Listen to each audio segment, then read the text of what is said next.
오늘 우리가 함께 읽은 본문에서 만나는 솔로몬의 모습은 굉장히 낯설고 또 그리고 우리에게 큰 충격과 놀라움으로 다가옵니다. 이 사람이 정말 우리가 알던 사람이 맞나 싶을 정도예요. 여러분, 우리가 아는 솔로몬 왕은 어떤 사람이었어요? 하나님을 정말 사랑한 왕이었죠. 그래서 왕으로 등극한 지 얼마 되지 않아서 하나님께 1,000마리의 짐승으로 제사를 드렸던 것을 여러분도 기억하실 것입니다. 그리고 솔로몬은 또 지혜의 왕이었죠.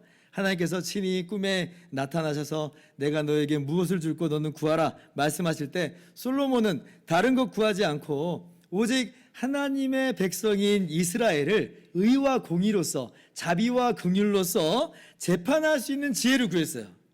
우리 같으면 뭘 구하겠어요? 부자 되게 해주세요. 원수 갚아주세요. 아마 우리 같으면 그랬을 텐데 근데 솔로몬은 달랐다는 거예요. 그래서 하나님께서는 솔로몬의 그러한 기도를 기뻐 받으시면서 솔로몬에게 전무후무한 지혜를 주셨습니다. 그리고 솔로몬은 무엇보다 어떤 왕이었어요? 하나님의 이름을 위해서 성전을 지었던 왕이었습니다. 장장 7년간의 이 대공사 끝에 아름답고 웅장하게 성전을 완공하고요. 그리고 하나님께 기도하기를 이 성전을 향하여 기도하는 우리의 간구를 들으시사 용서하여 주시옵소서 기도할 줄 아는 그렇게 기도했던 왕이었어요. 바로 이 모습을 우리가 지난주 주일 예배 때 함께 나눴던 것입니다. 그죠? 기억나실 거예요. 그런데 그러한 솔로몬의 모습은 어디 갔는지 다 없어져 버리고 오늘 본문에 나타나는 솔로몬의 이 타락한 이 행동은요, 정말 우리로 하여금 아연실색하게 만들어요. 성전을 지은 손으로 솔로몬이 지금 뭘 만들어요? 자기 부인들을 위해서 우상의 산당을 짓습니다. 어떻게 이럴 수가 있는가? 오늘 말씀 7절 이하를 봅니다. 모압에 가증한 그모스를 위하여 예루살렘 앞산에 산당을 지었고 또 암몬 자손에 가증한 몰록을 위하여 그와 같이 하였으며 8절 같이요. 그가 또 그의 이방 여인들을 위하여 다 그와 같이 한지라. 그들이 자기의 신들에게 분향하며 제사하였더라. 그의 이방 여인들을 위하여 다 그와 같이 한지라. 1절을 보면 솔로몬이 많은 이방 여인들과 결혼했다 말씀합니다. 그리고 3절을 보면 무려 그 솔로몬이 결혼한 그 숫자가 1,000명이나 된다고 그래요.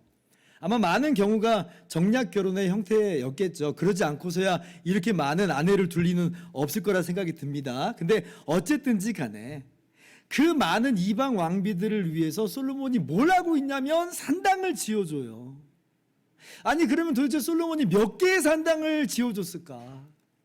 하나의 산당을 짓는 것만 해도 사실은 엄청난 죄악인데 즉 이방 왕비의 숫자만큼 세워진 것이라고 한다면 아마 예루살렘 앞산은 각종 신들의 산당으로 빼곡하게 들어가 있는 그런 모습일 겁니다.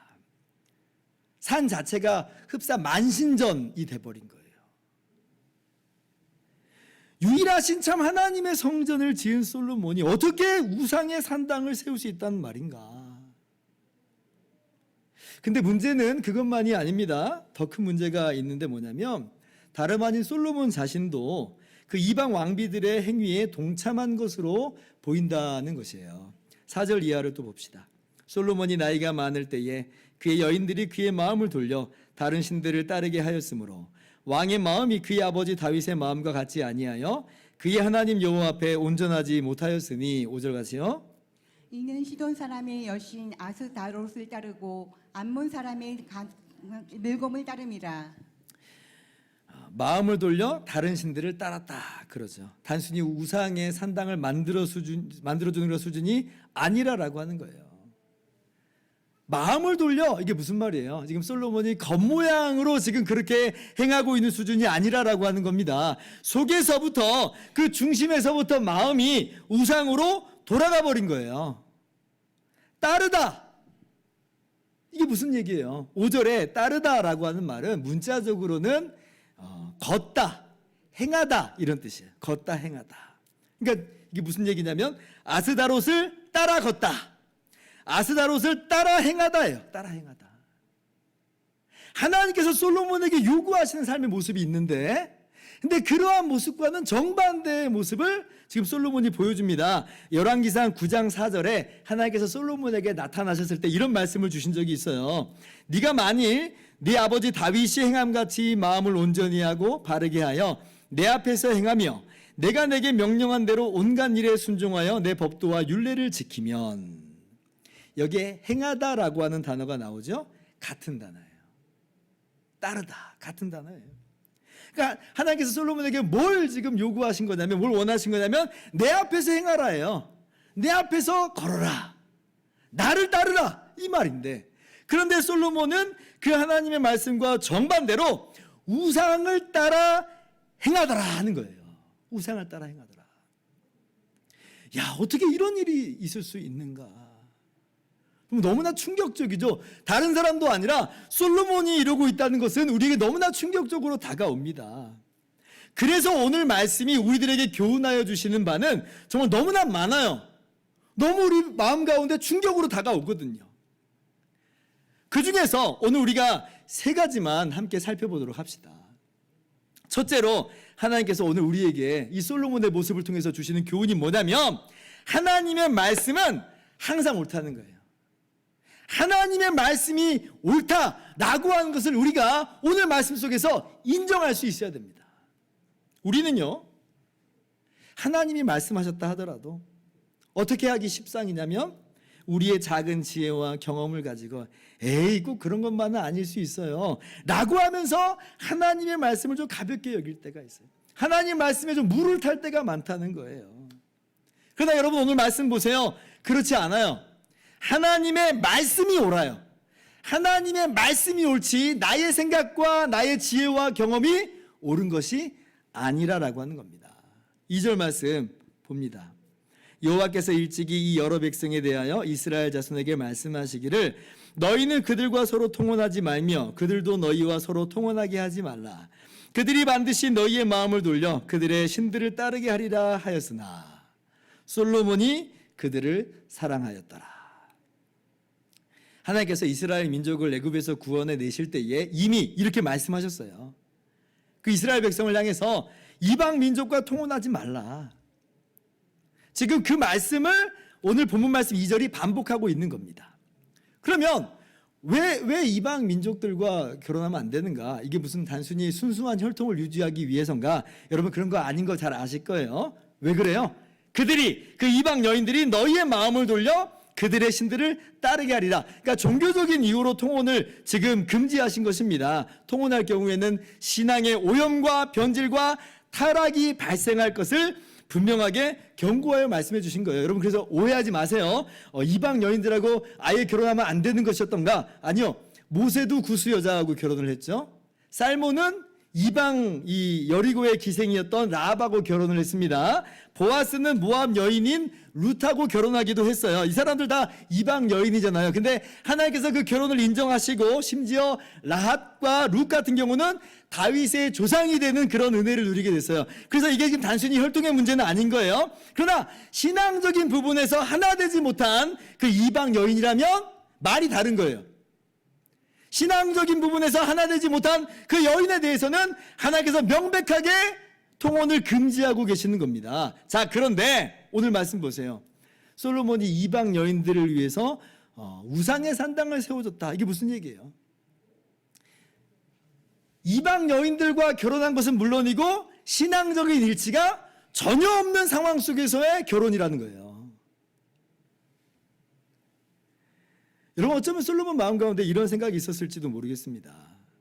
나만 잘하면 되지 뭐. 에이, 그렇다고 설마 내가 변질되지는 않을 거야. 출애굽 때 그 말씀, 그건 몇몇 사람들에게나 해당되는 것이고 지금 나에게는 해당되지 않아. 여러분, 그게 솔로몬이 그들을 사랑하였더라라고 하는 말씀의 내용이에요. 근데 누가 옳아요? 하나님의 말씀이 옳은 거예요. 솔로몬의 생각, 솔로몬의 예측, 그런 게 옳은 게 아니라 하나님의 말씀이 항상 옳아요. 사실 여기에서 저는 굉장히 의아한 부분이 있습니다. 솔로몬이 도대체 어떤 상태였을까? 왜 그러냐면 이 솔로몬의 결혼이라고 하는 게 지금 말년에 이르러서 갑자기 이 여인과 저 여인과 그렇게 막 결혼한 거 아니겠잖아요. 지금 솔로몬의 어쩌면 초기에서부터 치세 내내 지금 이렇게 이방 여인들과 결혼이 이루어지고 있는 것일 텐데, 그런데 지금에 이르기까지 어떻게 자신의 아내들이 여호와 하나님을 향한 그 바른 신앙을 갖도록 하지 못했을까? 그래야 되는 거 아니에요, 그죠? 뭐 결혼할 때야 정략 결혼한 그런 상태였을 확률이 높으니까 처음에는 뭐 그들의 신앙을 점검하는 게 이게 불가능했을 수 있겠어요. 그러나 결혼하고 나서는 점검하는 게 가능하겠잖아요. 게다가 지금 정략 결혼을 한다고 했어도 솔로몬이 우위에 있거든요. 솔로몬이 큰 나라의 왕이니까 얼마든지 그 아내들에게 신앙생활을 적극적으로 요구할 수 있었을 것인데, 근데 어떻게 이게 반대로 정반대로 뒤집혀졌는가? 이거 너무나 의아합니다. 솔로몬이 어쩌면 정사에 너무나 바빠가지고 아내들의 신앙을 돌보지 못했나?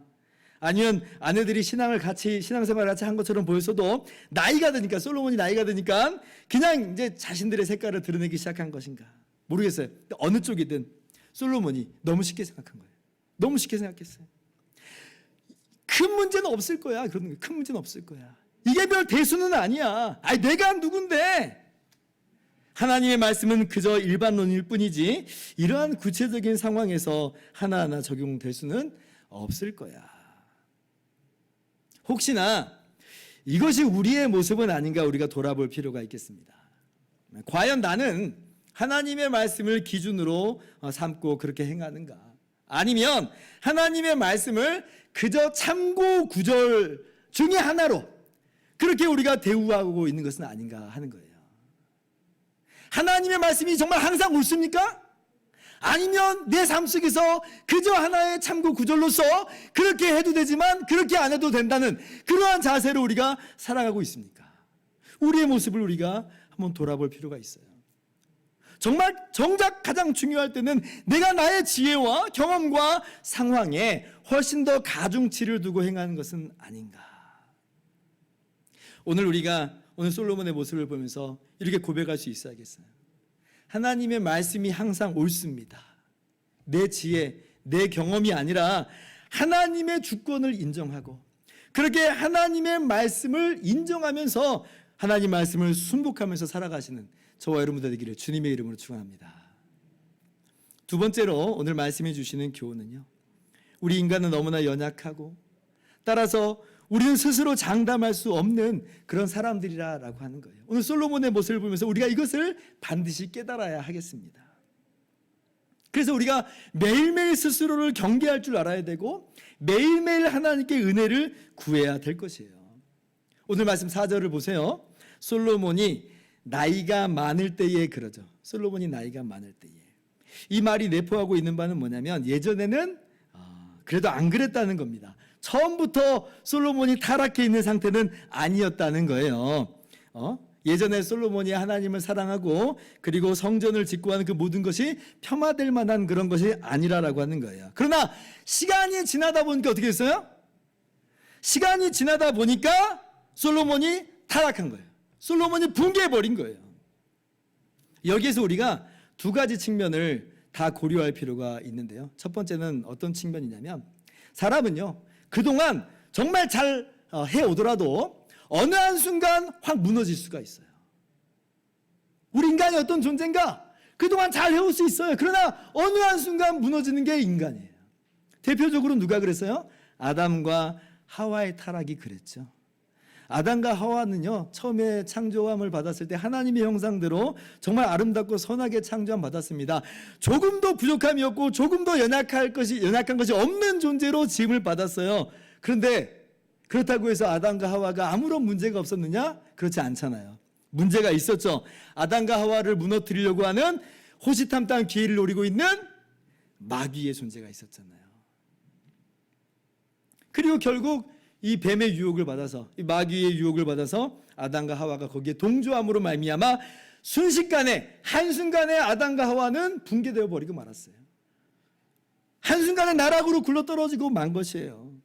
자, 하물며 아담과 하와도 그럴진데 우리라고 안 그러겠느냐는 거예요. 우리는 더하면 더했지 전혀 덜하지 않아요. 아담과 하와는 이 뱀의 유혹, 이 마귀의 유혹만 있을 따름이에요. 근데 우리는 어때요? 그러한 뱀의 유혹이 있어요. 사단의 유혹이 있단 말이에요. 게다가 무엇도 있냐면 우리에게는 이 타락해버린 죄악된 세상의 유혹이 있습니다.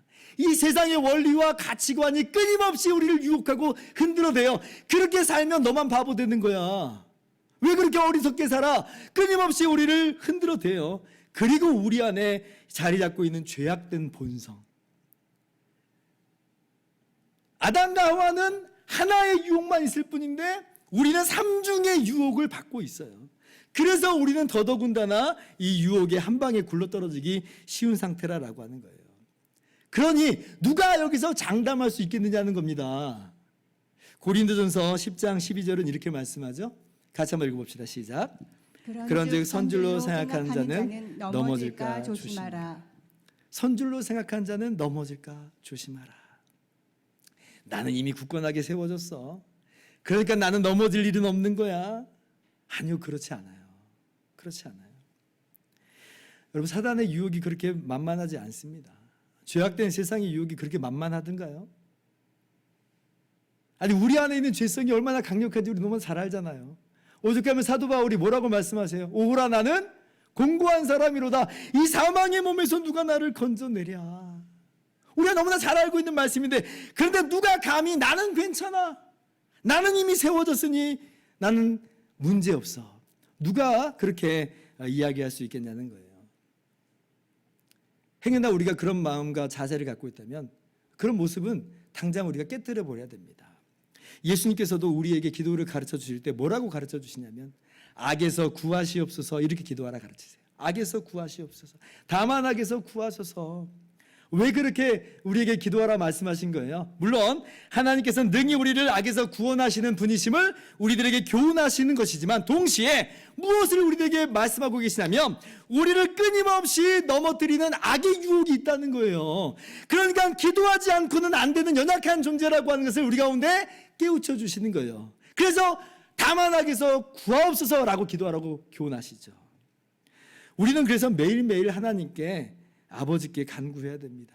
시험에 들게 하지 마옵시고 다만 악에서 구하시옵소서. 대적 마귀는 우리를 내버려 두지 않습니다. 우는 사자같이 삼킬 자를 삼키려고 두루 다녀요. 제가 지난 수요 저녁 기도회 때 이 비유를 말씀드렸는데 오늘 한 번 더 말씀드릴게요. 마귀는요, 동물원의 철창 안에 있는 사자가 아닙니다. 우리는 동물원에 관람간 그런 상태가 아니에요. 우리는 도리어 지금 어떤 상태냐면 정글 한복판에 있는 거예요. 온갖 짐승의 울부짖음이 끊이지 않는 사바나의 한 초원에 지금 우리는 한가운데 들어앉아 있는 거예요. 사자가, 하이에나가, 표범이 노리고 있습니다. 울부짖고 있어요. 그래서 우리는 기도해야 되는 거예요. 악에서 구하시옵소서. 마틴 루터가 그래서 이렇게 이야기했어요. 그러므로 우리는 이 원수를 대적하기 위해 쉬지 않고 기도해야 합니다. 하나님이 우리를 지탱하시지 않으시면 마귀 때문에 한시도 안전하지 못할 게 뻔하기 때문에 그렇습니다. 여러분, 우리는 결코 스스로 강하지 않습니다. 이미 굳건하게 섰다고 누구도 안심할 수 없다라고 하는 거예요. 그 전무후무한 지혜의 왕인 솔로몬도 타락하고 붕괴해 버렸는데 우리라고 다를 것인가? 분명하게 깨달아 아실 수 있기를 바랍니다. 자, 그런데 두 번째 측면도 우리가 함께 고려를 해야 됩니다. 솔로몬의 이 붕괴, 솔로몬의 이 타락은 조금 더 깊게 들어가 보면요, 물론 나이가 많이 들었을 때 지금 한순간에 무너진 모습으로 엿보이지만 그러나 사실은 이미 그 전조가 있었어요. 사실은 이미 서서히 붕괴되고 무너지고 있었다라고 하는 것을 우리가 오늘 말씀에서 확인할 수가 있습니다. 그래서 우리는 사실은 처음부터 민감한 마음을 계속 유지할 필요가 있어요. 처음 마음을 잃어버리지 않으려고 수고하고 애씀이 우리 가운데 있어야 된다는 것이에요. 신명기 17장을 보면 하나님께서 장차 이스라엘 백성이 우리 위에 왕을 세워주십시오라고 한 생각이 들 때에 이때 왕을 세우도록 허락을 하시고, 그리고 그 세워지는 왕은 이런 거 하면 안 된다라고 하시는 말씀이 있어요. 16절, 신명기 17장 16절 보면, 자, 왕은 뭘 하면 안 되냐면요, 그는 병마를 많이 두지 말 것이요 병마를 많이 얻으려고 그 백성을 애굽으로 돌아가게 하지 말 것이니 이는 여호와께서 너희에게 이르시기를 너희가 이후에는 그 길로 다시 돌아가지 말 것이라 하셨음이며 17절 그에게 아내를 많이 두어 그의 마음이 미혹되게 하지 말 것이며 자기를 위하여 은금을 많이 쌓지 말 것이니라. 자, 왕은 이러면 안 된다. 뭘 하면 안 되냐? 아내를 많이 두지 말라 그랬어요. 아내를 많이 두지 말라. 이방 여인을 많이 두는 것 이런 얘기 정도가 아니라 아내를 많이 두지 말라는 거예요. 근데 솔로몬 어떻게 했어요? 아내를 많이 뒀잖아요. 게다가 이방 여인들을 또 아내로 많이 삼았어요. 말년에 이루어진 일이 아니라 그랬죠? 솔로몬의 처음부터 이런 일들이 왔었던 거죠. 이미 그 전조가 무너짐의 시작이 있는 거예요. 자, 그리고 보세요. 자기를 위하여 은금을 많이 쌓지 말라 그러셨죠. 왕은 뭐 하면 안 되냐? 자기를 위해서 은금을 많이 쌓으면 안 되는 겁니다. 자, 그런데 솔로몬의 모습은 어때요? 전장인 열왕기상 10장 14절을 이하를 보면 솔로몬의 부귀와 영화가 어느 정도 수준인지를 말씀 속에서 보여주는데 14절 이하에 금이라고 하는 단어가 계속 반복해서 나와요. 금이라고 하는 단어가 14절부터 25절까지 무려 몇 번이 쓰이냐면 11번이 쓰입니다. 11번이 쓰여요. 물론 이 말씀은 하나님께서 솔로몬에게 얼마나 정말 놀라운 부귀와 영광을 주셨는지 그 말씀이 하나님께서 솔로몬이 구하지 아니한 부귀와 영광을 주신 것이 성취된 것을 우리가 이 말씀 속에서 확인할 수 있는 측면이 있는데, 그러나 솔로몬이 그 부귀를 사용하는 용처를 보면 헛웃음이 나와요. 어떻게 사용하느냐면 금으로 많은 방패를 만듭니다. 큰 방패 200개, 작은 방패 300개를 만들어요. 방패는 뭐하라고 만드는 거예요? 전쟁에 대비하는 방어도구로서 만드는 거예요. 근데 금방패 들고 전쟁에 싸울 수 있을까요? 전쟁에 나서 싸울 수 있을까요? 그거 아니잖아요. 이게 지금 금방패는 지금 아무짝에도 쓸모없는 거예요. 이거는 그냥 전쟁하려고 만드는 게 아니라 방어하려고 만드는 게 아니라 보고 즐기는 거예요. 자랑하는 거예요. 그리고 솔로몬이 이 자기의 보좌를 만드는데 상아로 보좌를 만들고 그걸 정금으로 다 입힙니다. 상아도 이스라엘에서 구할 수 없는 정말 귀한 보물인데, 근데 거기에다 정금을 다 입혀버려요. 생각해 보세요. 얼마나 번쩍번쩍했겠어요. 거기 아마 빛이라도, 이게 햇빛이라도 쫙 드는 순간 아마 이 금으로 된 보좌가 번쩍번쩍 빛나가지고 감히 쳐다도 보지 못하는 그런 모습이었을 것 같아요. 너무나 눈이 부셔가지고. 그래서 솔로몬이 그걸 만들었어요. 그리고 솔로몬이 지금 쓰는 그릇은 다 금이라 그러죠. 다 금이다. 어느 정도로 부유했냐면 은그릇은 쓰지 않을 정도로. 우리는 집에 은수저, 은젓가락만 있어도 이건 아버지 거야 하면서 아버지만 쓰도록 애지중지하는데, 근데 솔로몬의 이 왕궁에서는 그 은그릇은 그냥 나무젓가락 정도의 그런 비중밖에 안 되는 거예요. 어제 저녁에 저희가 가정 예배를 드리는데, 안 그래도 저는 이제 이런 생각을 하고 있었는데 저희 집사람도 그러고 저희 아들도 그러고, 이게 뭔 짓이요? 그러더라고요. 이게 뭔 짓이요? 이게 지금 뭐 하는 짓이냐는 거예요. 이게 자기 자랑에 불구하지 않으며, 아니 금그릇으로 먹으면 더 맛있어요?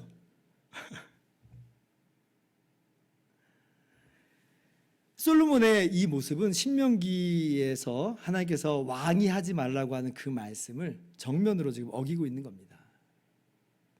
뿐만 아니에요. 솔로몬이 병거와 마병을 또 많이 둡니다.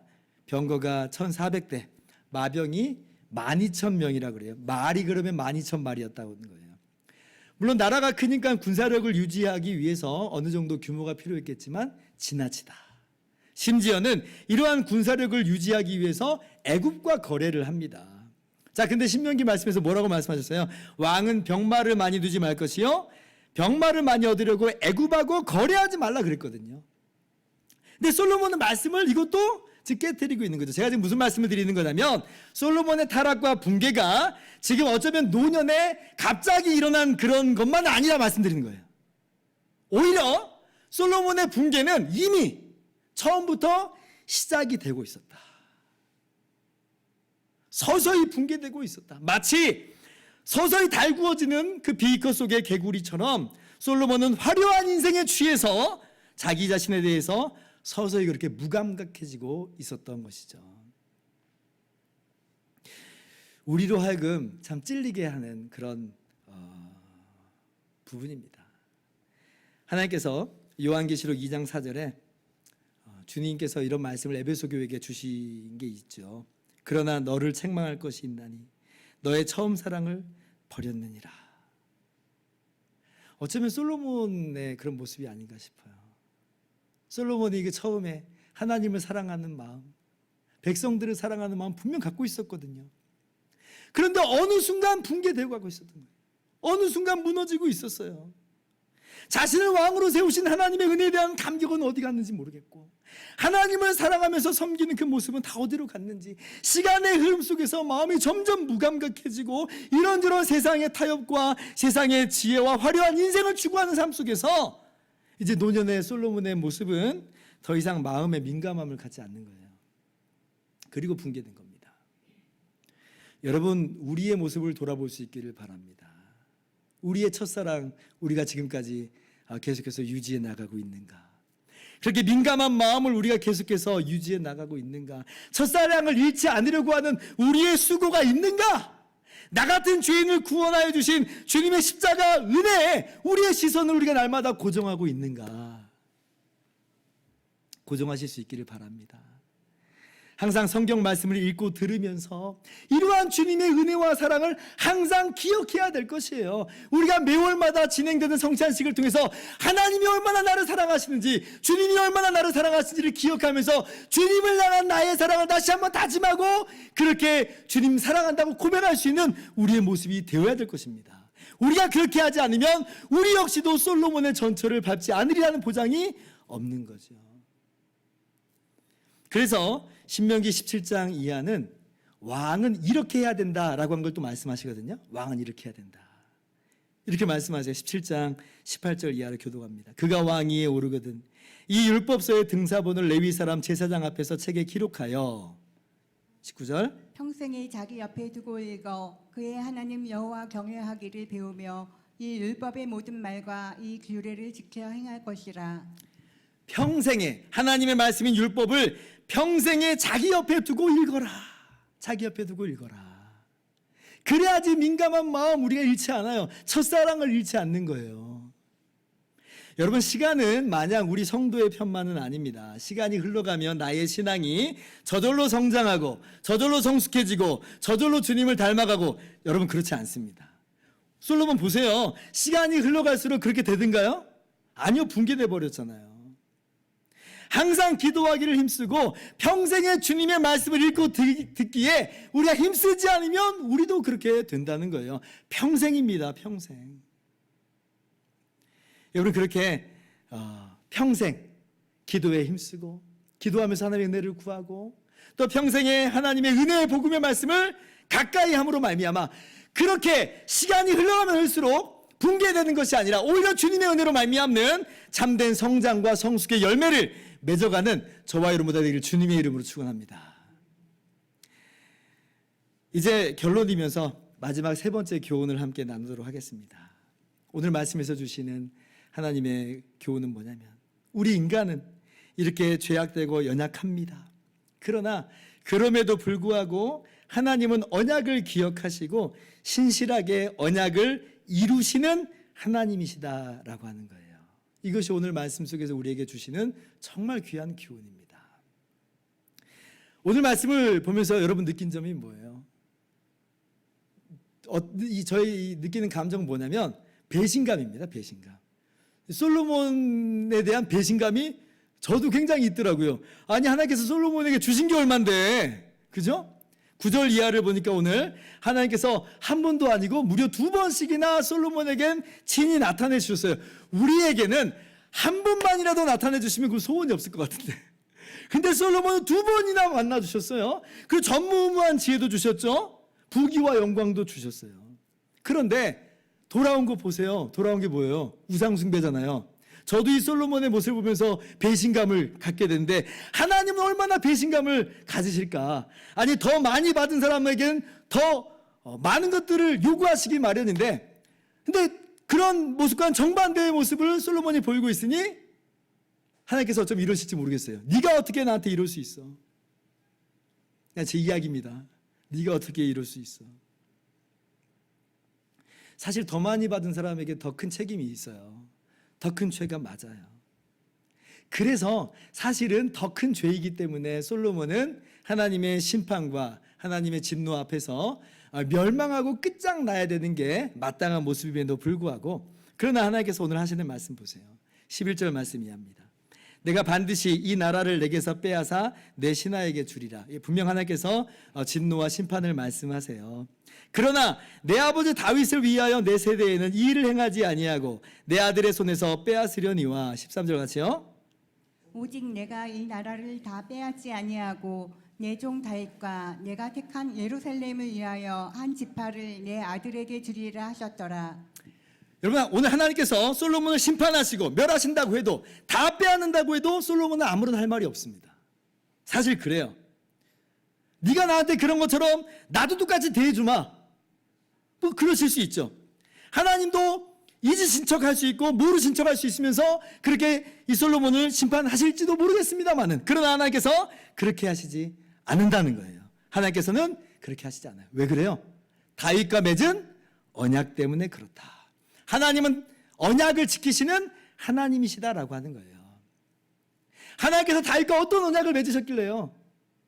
하나님께서 다윗과 맺은 언약의 내용이 사무엘하 7장 12절에 나오는데, 좀 길지만 우리가 좀 다 교독해 보도록 합시다. 내가 내 몸에서 날 내 씨를 내 뒤에 세워 그의 나라를 견고하게 하리라. 그는 내 이름을 위하여 집을 건축할 것이요 나는 그의 나라 왕위를 영원히 견고하게 하리라. 14절.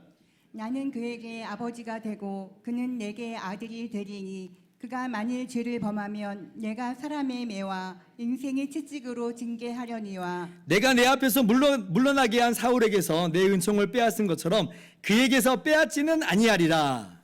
내 집과 내 나라가 내 앞에서 영원히 보존되고 내 왕위가 영원히 견고하리라 하셨다 하라. 아멘. 이것이 하나님께서 다윗과 맺은 언약이에요. 근데 보세요, 솔로몬하고 오늘 너무나 딱 들어맞는 말이죠. 솔로몬이 다윗의 씨예요. 그리고 13절에 솔로몬이 하나님을 위해서 집을 건축했죠. 자, 그런데 솔로몬이 오늘 타락했어요. 붕괴해버리고 말았어요. 죄를 범했단 말이에요. 그래서 하나님께서 심판을 선포하시는데, 그러나 사울 왕처럼 하지 않으시겠다. 사울 왕을 패하듯이 하지 않으시겠다는 거예요. 그런데 오늘 정말 이 솔로몬의 이 모습 가운데 하나님이 심판을 하시는데 사울처럼은 하지 않으시죠. 다윗을 위해서 한 지파를 남겨두고 너의 아들이 그 지파를 다스리게 하시겠다라고 말씀하세요. 솔로몬은 분명 무너졌는데, 그러나 하나님은 하나님의 언약을 잡고 계시더라는 거예요. 하나님의 언약을 기억하고 그 언약을 신실하게 지키십니다. 그러니까 얼마나 정말 놀라우신 주님의 은혜인지 몰라요. 자, 그러면 16절. 자, 다윗의 집과 나라와 그 왕위가 영원히 견고하게 하신다는 그 약속은 어떻게 될까요? 그것도 하나님께서 신실하게 지키신다는 겁니다. 지키세요. 단 오늘 솔로몬을 통해서는 아니시고, 왜냐하면 솔로몬은 이 언약을 이루기에 지금 부족하다고 한 것이 오늘 증명됐잖아요.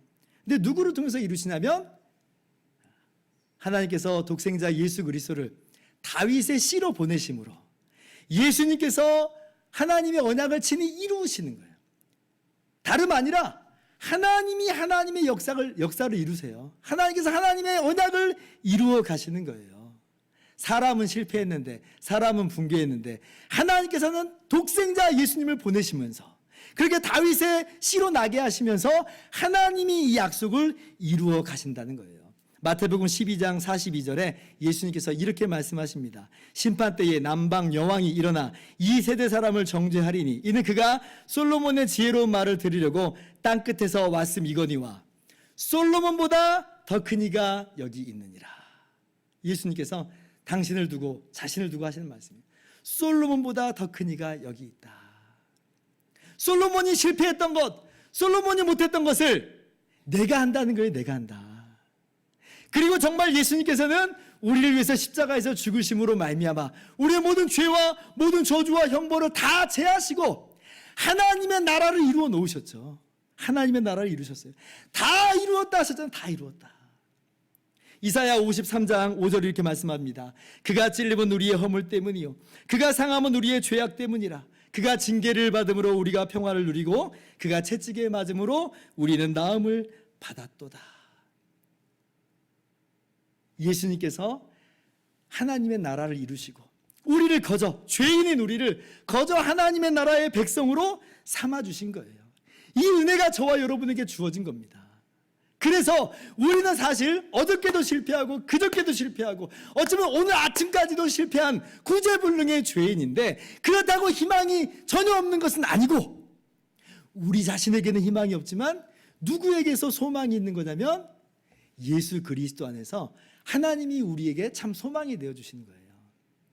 그 안에서 우리는 다시 일어날 수 있는 겁니다. 오늘 이것이 저와 여러분에게 주시는 마지막 귀한 교훈이에요.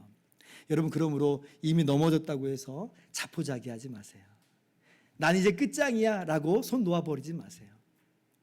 언약을 이루어 가시는 하나님의 그 신실한 손길을 바라보면서 우리 예수 그리스도의 십자가 그 놀라운 은혜와 그 보혈의 공로를 바라보면서 다시 일어날 수 있기를 바라요.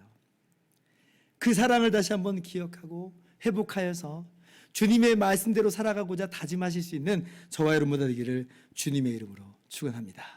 기도하겠습니다.